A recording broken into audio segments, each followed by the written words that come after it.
Greetings to you all.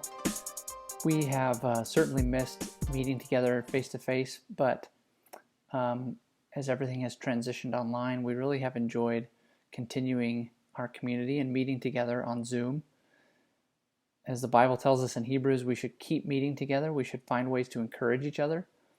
And that's really one of the hallmarks, in a way, of Campus Ventures, is building that deep community. So we've been able to do that over Zoom. We're still meeting on Thursday nights at 6:30 on Zoom. And we have started trying to record them so that if you couldn't make it or if you wanted to revisit a session that we had, you can look it up here on YouTube and rewatch it or see what you missed out on. If you can come and join us, we'd love to have you. This episode, we were joined by Dave Metters from Boise, and he is the man that started Campus Ventures. And so in this episode, Dave Metters kind of defines the battle for us. What battle are we going to enter into when we leave college? And so listen to this and enjoy the conversation we had with Dave Metters. And I'm going to actually break this one into 2 episodes. So if you want to watch the first part of the conversation, do that. And if you have time to come back and watch the second part, later Dave talked to us about prayer, quite a bit about what does our prayer life look like and how instrumental that is in continuing to know God and to stay close to Him throughout our life, during college, after college. So if you have time to watch those, please do, and enjoy our large group Zoom meeting. Hopefully you guys can see Dave Metters on your screen. Maybe some of you have met him before. We got to see him on a very similar format just today in our staff time. But Dave Metters is the founder of Campus Ventures. He started it and has just been a super influential person in my life, directly and indirectly. And I always learn a lot listening to Dave. So I invited him to come and share some things with us tonight. And I hope that you guys will be blessed by it also. So thanks, Dave, for making time this evening to speak with us. Thank you. It's great to be able to have somebody send you a Zoom link, because if I had to do a Zoom link, I wouldn't be talking with you right now. This is all stuff I'm learning. But so you Tajikistan, eh? Oh, Turkmenistan. It's Turkmenistan. not that far. Yeah, not that far from Tajikistan, but not bordering. Okay. Well, the closest I've been to your country would be Kazakhstan and Oh yeah, Nepal. Kazakhstan is even closer. We're closer. border with them, actually. Yeah. Yeah, that's the closest I've been. So, and I'm excited just to be able to see you guys like this. It's such an amazing technology, even in the midst of something pretty terrible that's going on. God raised this up so that he knew we would need to communicate. And he's provided this for us, which is just amazing. And I just wanted to share some thoughts with you, and maybe a question or two that I might ask you. These are some things that I've been thinking about here recently. I shared with the staff today, I won't go over all of that, but I shared with them that guys like Seth and his wife and Hunter, and I forgot your name, sorry. Yeah. Georgie. Me, Georgie. Hunter and Georgie, okay. They're really, and well, I can't forget Tyler up there. Sorry, Tyler. I can't forget you. I just can't see you with this, like, whatever this mask is you got on. I shared some things that this is probably one of the most critical times in in your life as a college student, to learn some things that you can take with you the rest of your life. These people that are helping you guys in your walk with God are men and women that have walked with God for quite a while. And they've hit the bumpy roads and they've come through them. They've learned a lot. And I'd encourage you, as long as you're in PAL, to get as much time as you can with these these staff guys there. I wanted to share a verse with you that, well, 2 or 3 verses with you. The first one, though, I wanted to share with you is in an Old Testament book. And if you don't have a Bible there, I can just, I'll read it. It's in 1 Chronicles, chapter 12, verse 32 and 33. 1 Chronicles, chapter 12, verse 32 and 33. These are some of David's men. And there were some men there who really understood things. They understood life. I'm going to read this to you. Verse 32 says, men of Issachar who understood the times, and they knew what Israel should do. 200 chiefs with all their relatives under their command. Men of Zebulun, experienced soldiers, prepared for battle, with every type of weapon to help David with undivided loyalty, 50,000. These men of Issachar, they were men that said, we know what life is about. We understand it. We understand the culture. We understand the issues. They understood the times. There's a lot of uncertainty all the time in our world where people just don't understand. And especially during this time with this virus, they're just people that they just don't understand what caused this. Why is it here? Why are so many people dying? There are a lot of people that just don't understand why then are people evil? Why are people secret? Why do people tell me one thing and do something different? They just don't understand the times. These men of Issachar, they understood the times. They understood the culture.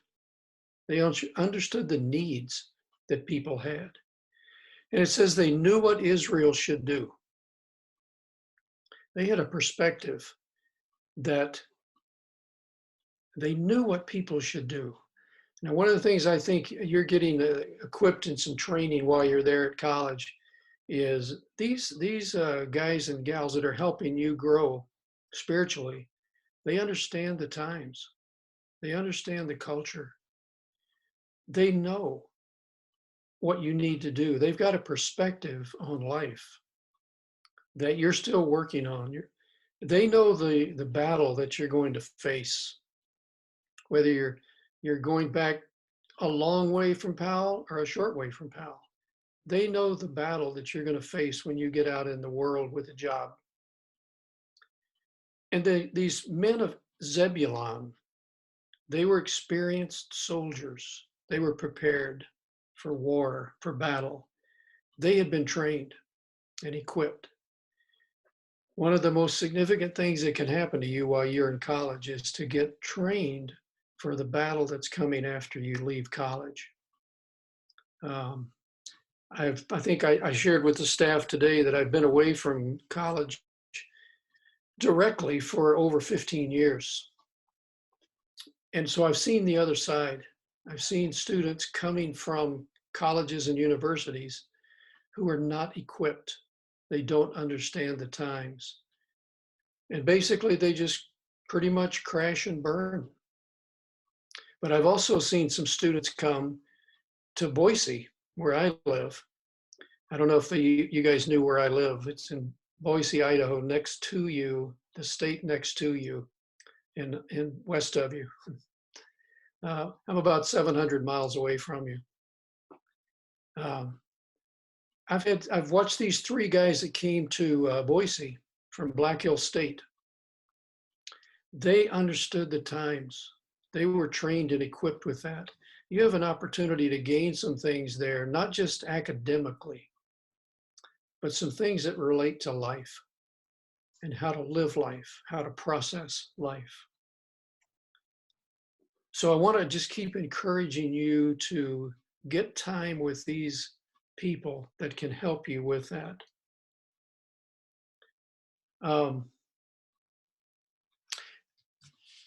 Another verse that I wanted to share with you, and I shared this a little bit with the staff, but I wanted to just maybe enlarge on it a little bit. This is a verse in another Old Testament book in Hosea, chapter 13. Now, Hosea is not a book that you usually go to for finding out how to do life, but Hosea 13 and verse 1 says, when Ephraim spoke, this was a man, okay, when Ephraim spoke, men trembled. He was exalted in Israel. That means people respected him.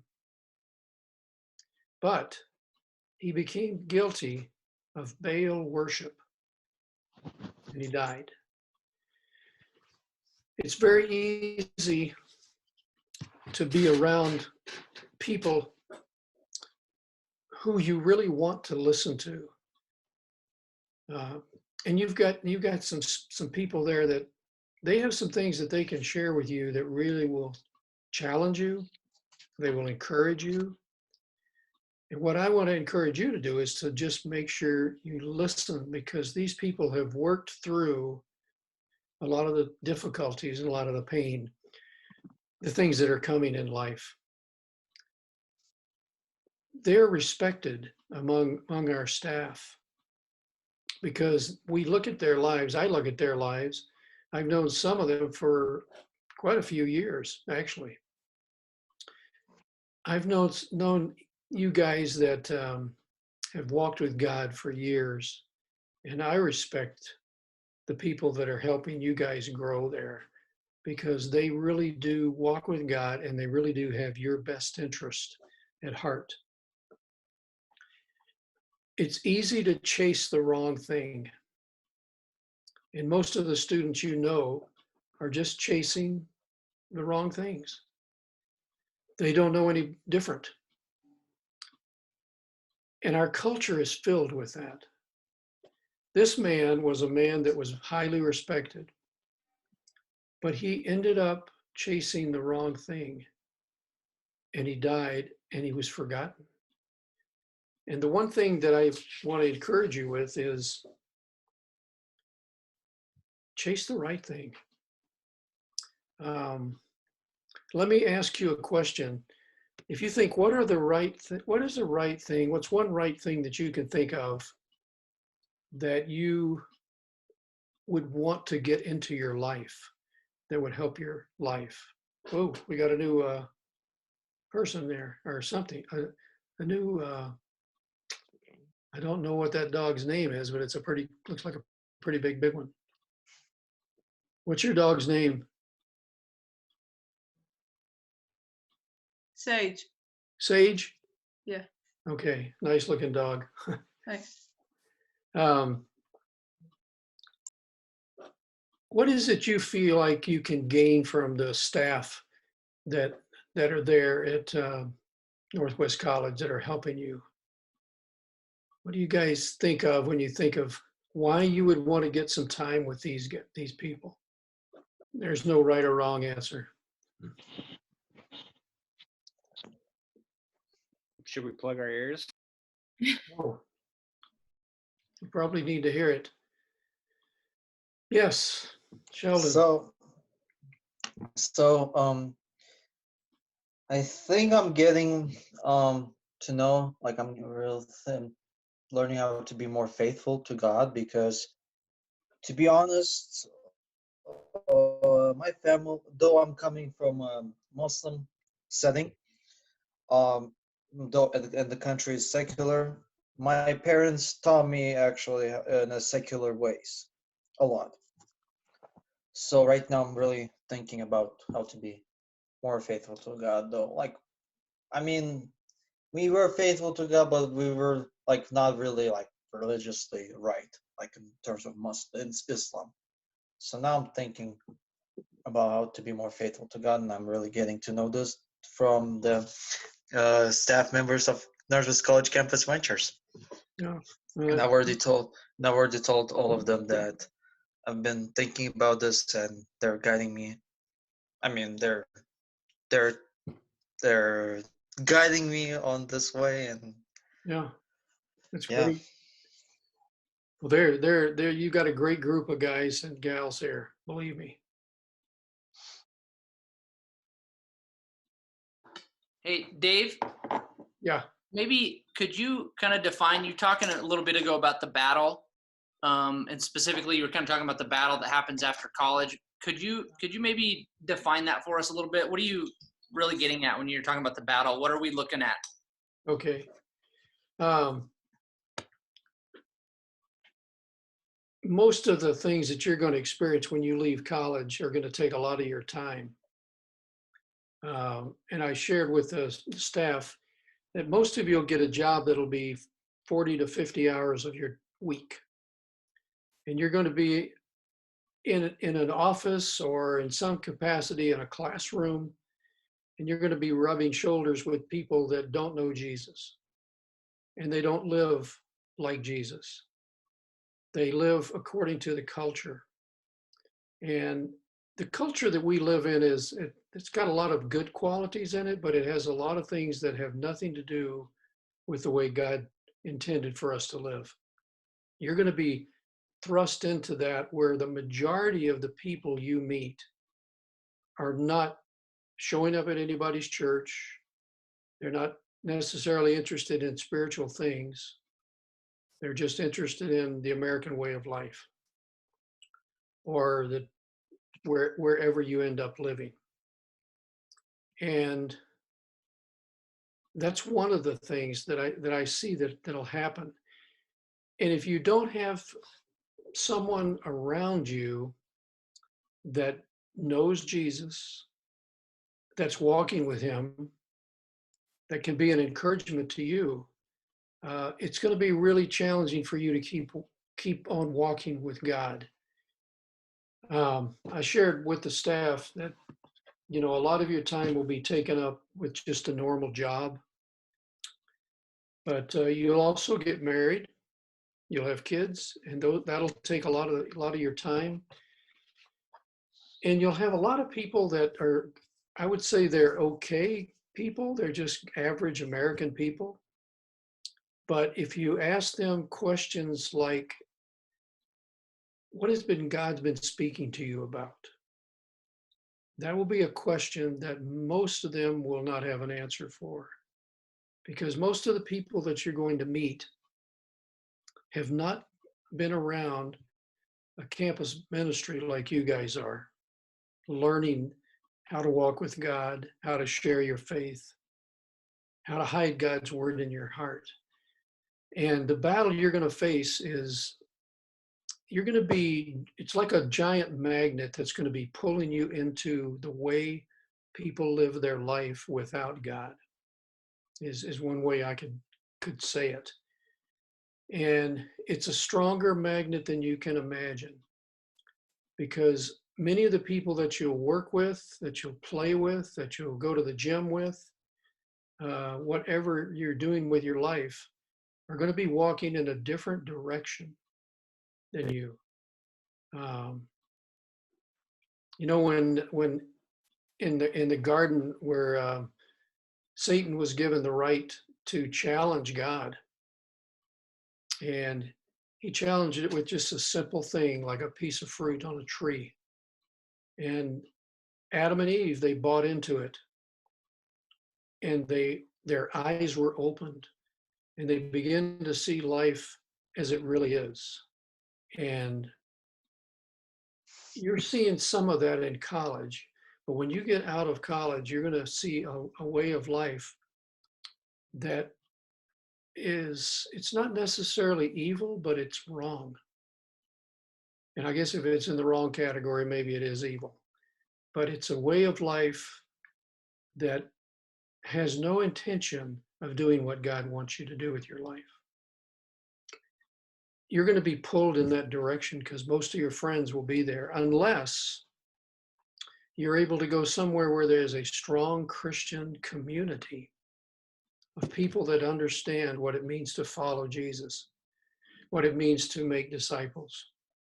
And I know that these guys can help you find some of those places where you could go for that. Does that get at it a little bit, Seth? Oops. Yeah, I think so. I think that helps. I mean, one of the big things it sounds like you're kind of talking about is time, right? Like that Yeah, there's things that are going to happen in our lives that are going to begin to take up more and more of our time. more of your To be time. able to see those things and anticipate, I have to work extra hard to get time with God because all these other things are going to be competing for that time. I mean, is that part of what you're saying? Yeah, like right now, when you're in college, you got all kinds of discretionary time. But once you're out of college and you have a job, you don't have that discretionary time. And then when you throw in things like family, uh, all of a sudden you realize, boy, when it comes to growing as a Christian, I'm pretty tired when I get home from work. And and then you get a phone call from somebody and they want you to go to a movie or they want to just come hang out. And there's nothing wrong with that, but it takes your time.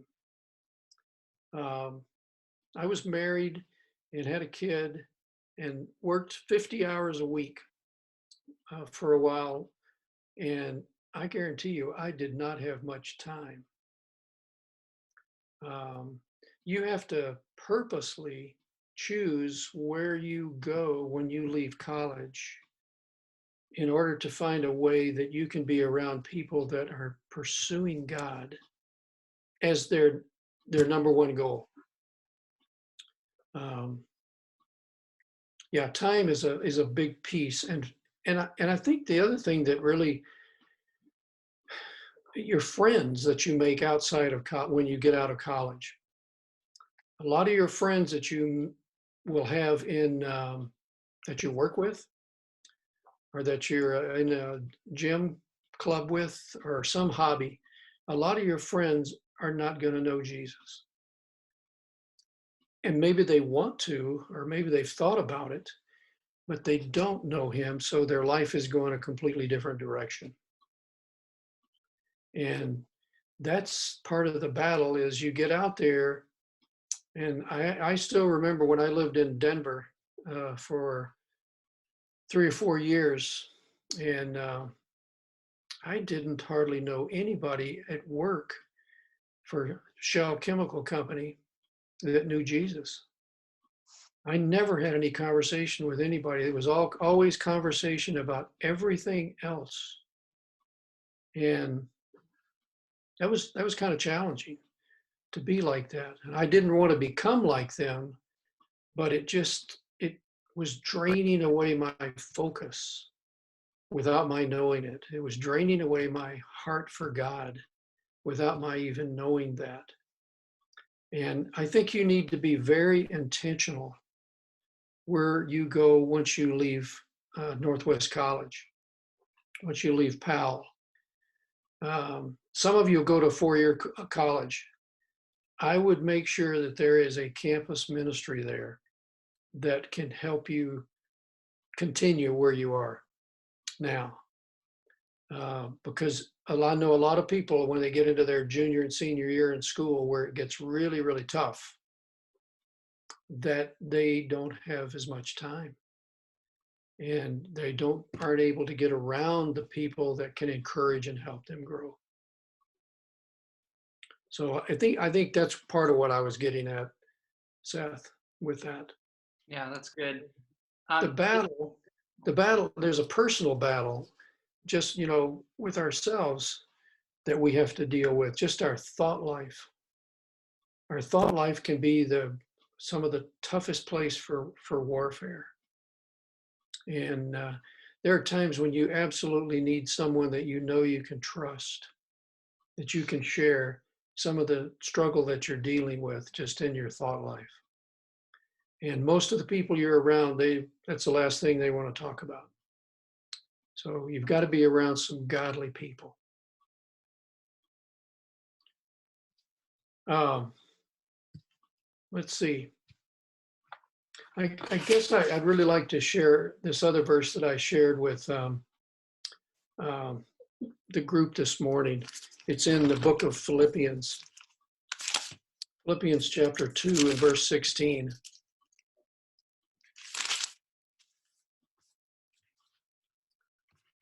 I shared this with them in one context but I want to share it with you who are in school.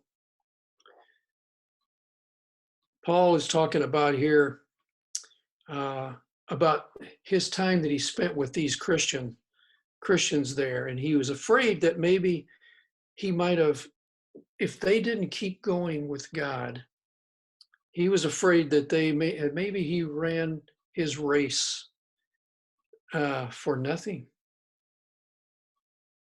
For nothing.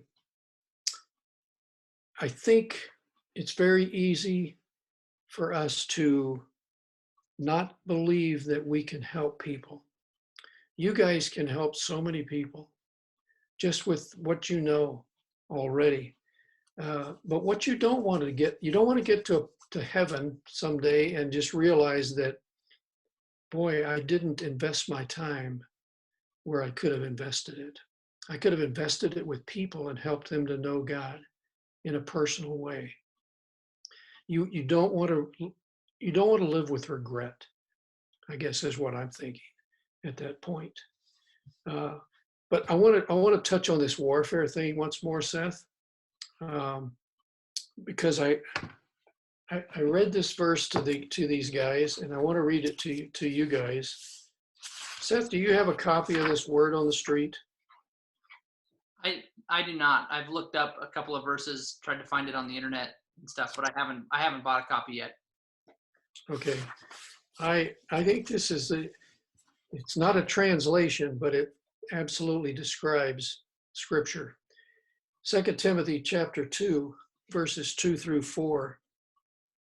I want to read this to you. So, my boy, use your spiritual muscle on the gifts God's given you since you connected with the Liberator, Jesus. When what you picked up from me, and this is Paul talking to Timothy, hand down to solid guys who can coach others. Tough it out with us like army units in the Liberator's task force. But here's the key verse. Trained combat teams don't get sucked into the daily soap opera of normal life. It's very easy once you leave college to get drawn into the normal life that people live. And you don't have to, but you need other people. There's a verse in Proverbs 27:17. It says, as iron sharpens iron, so one man sharpens another.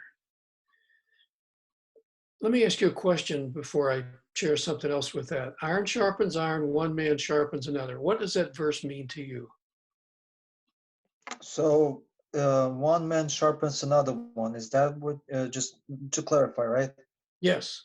Okay, so I think by sharpening, it's God meant to say that God is meaning that one person can teach or guide another person by giving him knowledge,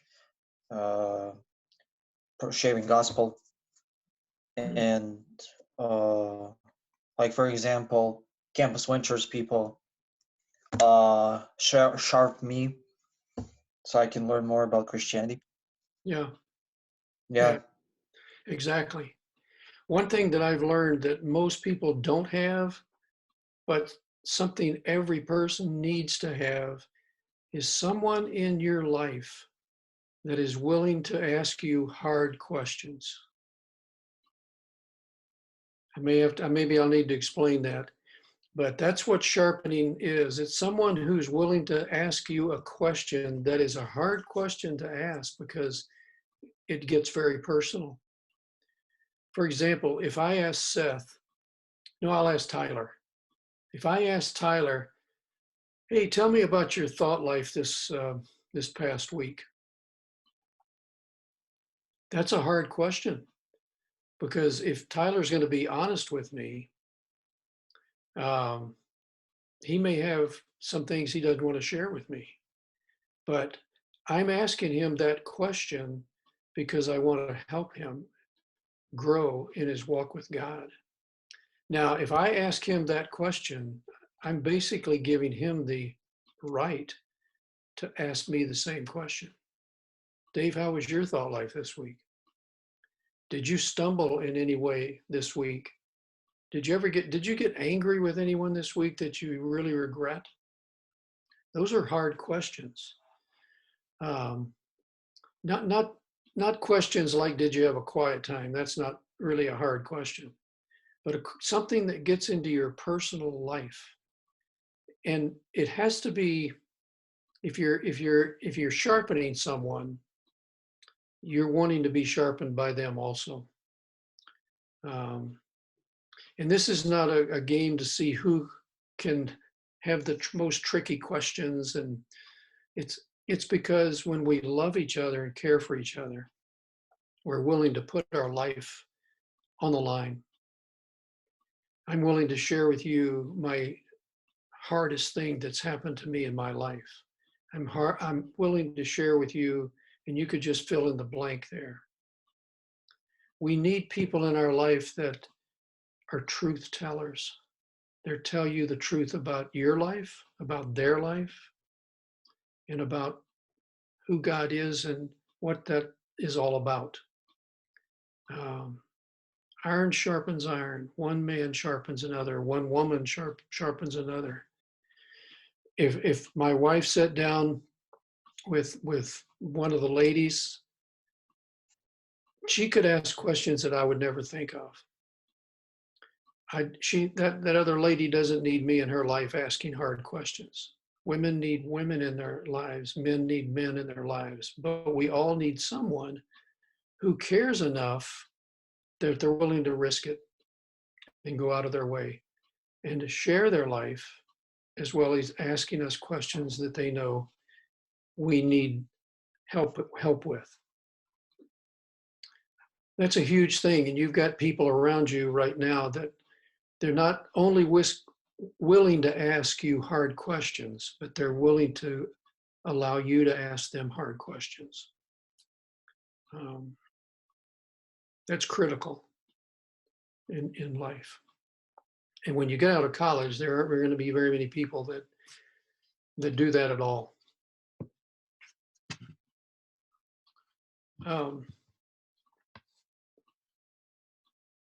Let's see. Let me ask you guys if you have any questions. May I ask a question, please? Yes. So I've been thinking a lot about between talking to my parents about religion. I mean, I haven't talked that much, but once there was a talk. And how does Christianity have a definition on how should I communicate with my parents? Because we're having a bit of a disagreement, I'll say, because right now they're like, oh, Tahir, we really don't want you to be very religious now, but I'm like, I'm feeling this way. But to be honest, but culturally, like back home, we have a really tight connections with parents, and sometimes it may result in really very negative consequences. Sure. And I'm being honest with you. That is what I've been thinking about. Yeah, and I do understand that. One of the students that I worked with in when I was at the University of Wyoming, his name was Mahatbek Toitikov, and he was from Kyrgyzstan, and he had to go home also after he left me. And I worked recently with a guy from Uzbekistan. His name was LDR, and he had to go back home and be around a complete group of people that did not understand him, did not agree with him, that disliked what he was believing. They both had to go back home and experience that. And I've only had minimal communication since then, but one thing I told them was, there's one thing that you can do around your parents is that they won't understand maybe, but they can't stop you from doing this. And that is that you can love them every day. Now, you don't have to tell them, you don't have to use words like that every day, but you can do something that proves to them that something is in you is different. And eventually they might ask you about that, but you can choose to love them under every circumstance. And, someone told me one time, what a person does reveals what they believe, regardless of what they say they believe. And I've never forgotten that. It's not so much what you talk about and say you believe, but it's what you do that really convinces them. And I'm going to reach over here and grab a book that I think you ought to get and read. It's a devotion book by a guy named Bob Goff, Goff, and it's called Live in Grace, Walk in Love. That's the name of the book, Live in Grace, Walk in Love. This is a guy that I have learned so much from, because he just is outrageously loving people. And one thing people can't deny when they see you demonstrating love, they can't deny that something's happened to you, because people don't do that all the time. They don't do that hardly at all. And I know when you go with your parents, I remember I went home to my parents. I wasn't a Christian when I started college. I became a Christian there. And I went home one summer, and I sat down, I was talking to my mom. I'll never forget this, because I had a big butcher knife in my hand, okay? And she looked at me and she said, well, don't get so radical about this Jesus stuff.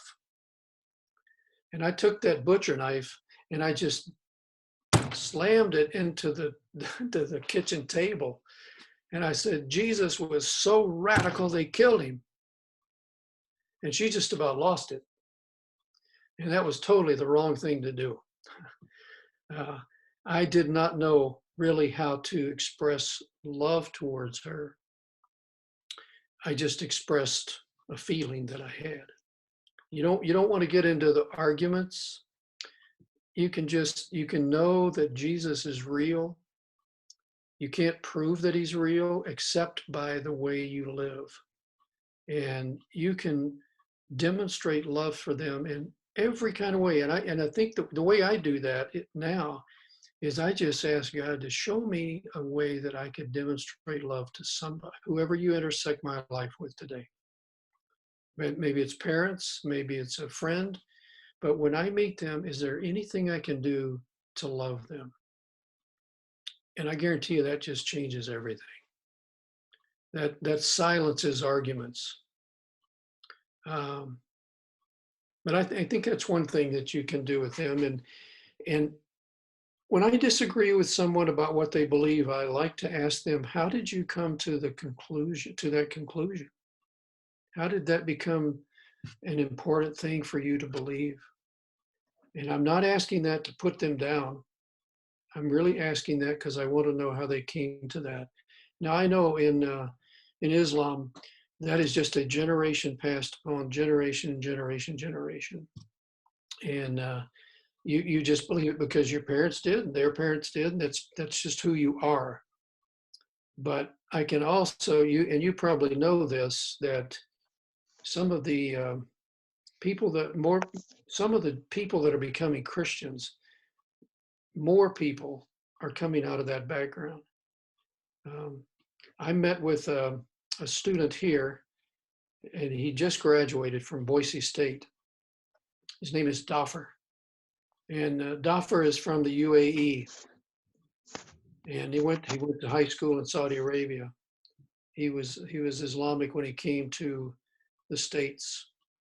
He ended up playing soccer with a bunch of soccer guys that were all Christians, and he didn't know that. But he watched them play, and he told me this. He said, these guys, when they got angry, they wouldn't get angry at each other, really. He said they would just kind of joke around. He said everybody I used to play soccer with, or football, they call it, they would always get angry. And he said, how come you guys don't get angry? He just kept asking them about this. And they said, well, we all know Jesus, and he makes that a difference in our life. He teaches us how to not get angry like that. That was his first introduction to becoming a Christian. And it doesn't work this way with all of them, but when he got to Boise, he started having dreams, and he shared with me his dreams. And he said the first dream he had, Jesus walked up to him and just walked right by him, didn't say a word. And he knew it was Jesus. He thought it was anyway. Second dream, Jesus walked up to him and just stopped and looked at him. And then he just got up and left. The third dream that he had, Jesus walked up to him, sat down on a rock, and all he said to Doffer was this: follow me. And he left, and he knew that that was Jesus. And that's how he became a Christian. Now that's a pretty strong statement. It's the only person I've ever known that was that way. But I think sometimes for people that are deeply engaged in religious things that are not Christian, it takes a longer time for them to come to know Jesus. And you're in a really rough spot. There's no doubt about it. But God can use you in that by just loving on your parents, your brothers and sisters, if you have them, and your friends, because you go back to your friends and they're all like, hey, we're all going out and doing this. Come on. And you're like, I'd rather not tonight. And all of a sudden you're into it with them. But they're going to know that something's different. But I would do everything I can to just say, God, show me how to love my parents and my friends the best way I can. And that's a great opportunity, but it's a challenge. And you need people around you, like this group of people right here, who are praying for you when you get into situations like that. But the good news is that God will use you in significant ways with people that are searching for him. Now, Doffer told me he wanted to go back and visit his parents in the UAE. And I said, well, if you go back there, what do you think it'll be like? He said, well, the first thing that they will do is ask me if I'm a Christian. And he said, I'm going to tell them I am. And I said, well, what will they do? He said, well, they'll take my Bible away. And he said, okay. And then if they say, are you still holding on to this Christian thing? And if he said yes, he said, they'll put me in jail. And if he kept on, I said, well, what happens if you stayed in jail a while? Would they let you out? He said, no, they'd ask me again if I'm a Christian. And if I said, yes, I am, he said, well, that's when they'd kill me. And he knows that if he were to go back to the UAE, it would probably progress that way. And yet he wants to go back and visit his family. And that's hard. And I mean, I really want to pray for you, because that's a hard thing, very hard thing. And I'm just thankful that you're surrounded by these Christians that love you, and we'll pray for you. Thank you, Appreciate Dave. you sharing that. Thank you very much.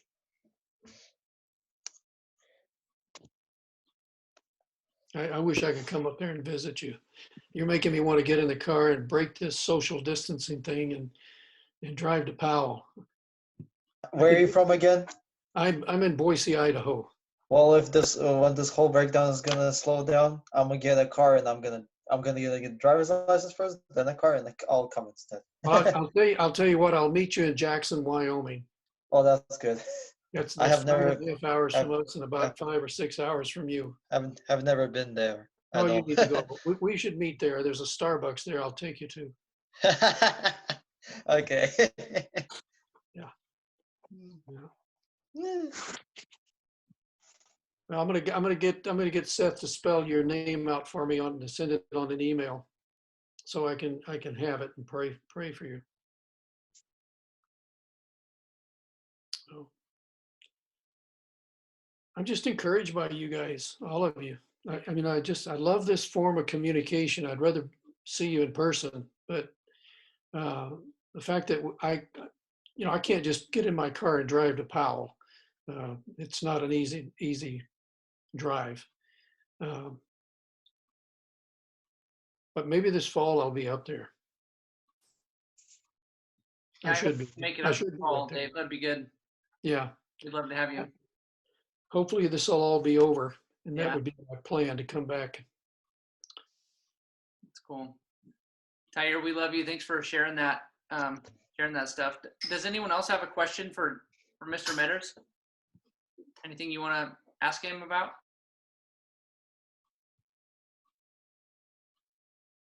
Most of you guys are going to transfer out here to Boise State, right? Oh yeah, Dave is always trying to recruit people to come out to Boise. But really, if that worked out, if you could do anything to get in proximity with Dave Metters and his wife, it would be worth it. Hope you enjoyed that time with Dave. Thanks for tuning in, watching this episode. Like I said, the bonus episode is going to be Dave kind of talking more about prayer. So watch that episode if you have time, and just join us next time for the next episodes. Thanks. Bye.